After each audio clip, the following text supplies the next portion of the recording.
Good morning, Master. My name is Mr. Pavlov. I'm from Law Solicitors. I appear on behalf of the claimant, Thomas Strollers Limited.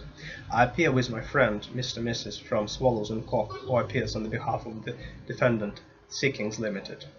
Master, this is an application for summary judgment concerning the breach of contract.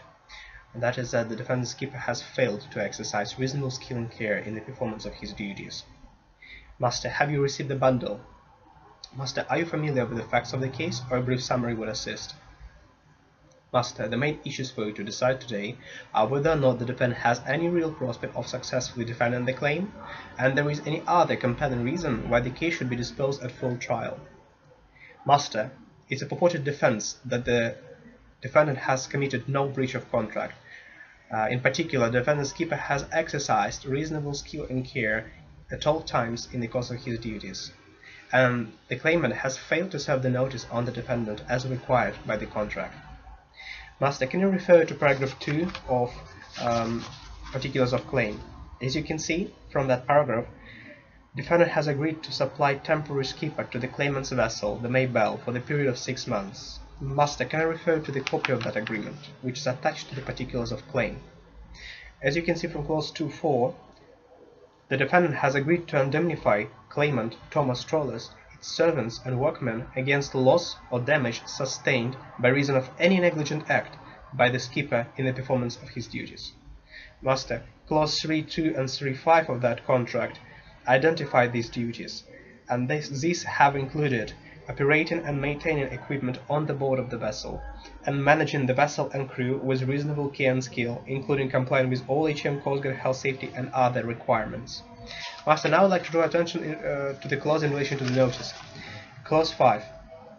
From clause 5 to 5.3, it states that the notice of any claim by the claimant to the defendant must be given in writing within the 7 days of discovery, either personally, first-class post, or first mail transmission.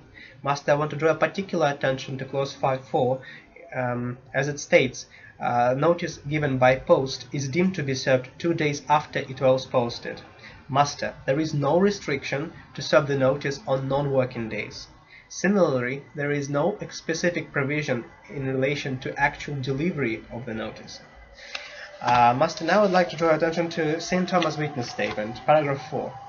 Master, paragraph 4 states that the insurance company has refused to pay up for the losses suffered as a result of defendant's keeper's breaches, and the claimant had no other option but to start these proceedings. Therefore, Master, my following submissions will be in relation to these breaches. Paragraph 7 states, on Sunday, 19th of October 2014, Mr. Mackay sounded the on-board alarm and told the crew the water was pouring in at a point below the waterline. Master, that was clearly an emergency situation, and defendant's keeper should have sent out a mayday call or otherwise contacted the Coast Guard when he realized that the boat was in danger of sinking. Master, that was a usual practice to follow, and can I refer to Marine Coast Guard Agency's advice, which is Exhibit ST1. As you can see from the document, Master, in the case of maritime emergency, the defendant's keeper should be talking to the Coast Guard, and sooner rather than later. Even in relatively simple incidents, a lot of people and organizations may be involved, and good communication between them all, including the Coast Guard, are essential to the response operation's success.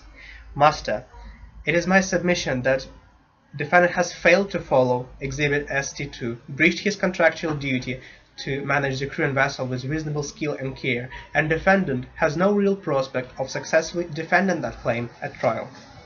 Now, Master, I would like to refer to paragraph 8 of the same witness statement.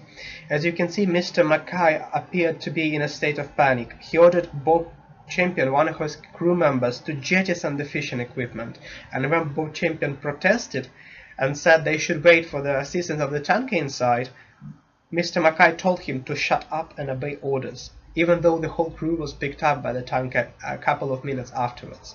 Master, that clearly shows the decision to jettison fishing equipment was taken in a state of panic, and it was a negligent order, not necessary for saving either the crew or vessel from sinking.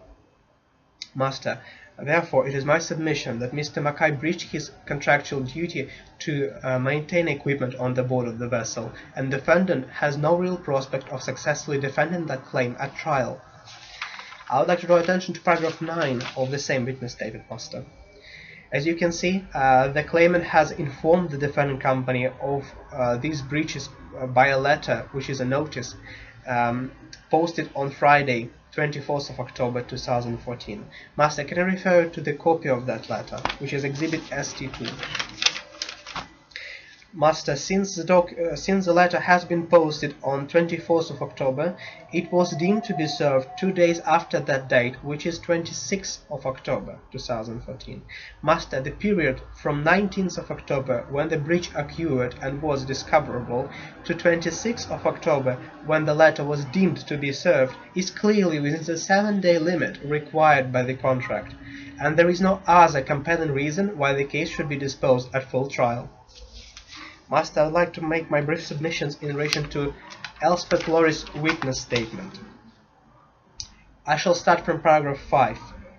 It is my submission that Mr. Mackay was under an obligation to contact the Coast Guard, which is required by the Exhibit ST1, and the presence of tanker inside didn't discharge this obligation. On the opposite, he should have contacted the Coast Guard in order to establish communication with the tanker, in order to inquire whether the tanker had any special equipment like mechanical pumps on board of that vessel. In relation to paragraph 6, it is my submission that the decision to jettison fishing equipment was not a good faith decision. It was a negligent order taken in a state of panic. In relation to paragraph 7, it is my submission that it doesn't matter when the letter was actually received by the defendant. It matters when the letter was deemed to be served, which is 26th of October, and is clearly within the 7-day limit required by the contract. Master, I would like now to address you on the points of the procedural law. The relevant civil procedure rules governing the application for summary judgment are CPR 24.2a2 and CPR 24.2b. Master, it is in your discretion to award summary judgment to the claimant if you are satisfied that the claimant has discharged the burden of showing that the defendant has no real prospect of successfully defending that claim, and there is no other compelling reason why the case should be disposed at full trial. Master, I would submit that such burden has been discharged by the claimant. Firstly, the defendant's keeper has breached his contractual duty to manage the crew and vessel with reasonable skill and care by not following Exhibit ST1, which is a usual practice to follow. Secondly, the defendant's keeper has breached his contractual duty to maintain equipment on the board of the vessel by making negligent order to dispose fishing equipment due to his state of panic. Thirdly and finally, Master, the claimant has presented in front of you reliable evidence by way of St. Thomas witness statement, contract, and Exhibit ST2 to prove that the notice has been properly served on the defendant as required by the contract, and defendant is liable to indemnify the claimant from the losses suffered as a result of defendant's keeper's breaches.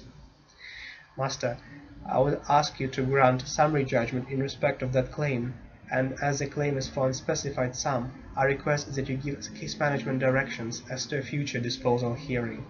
And Master, unless I can help you any further, these are my final submissions.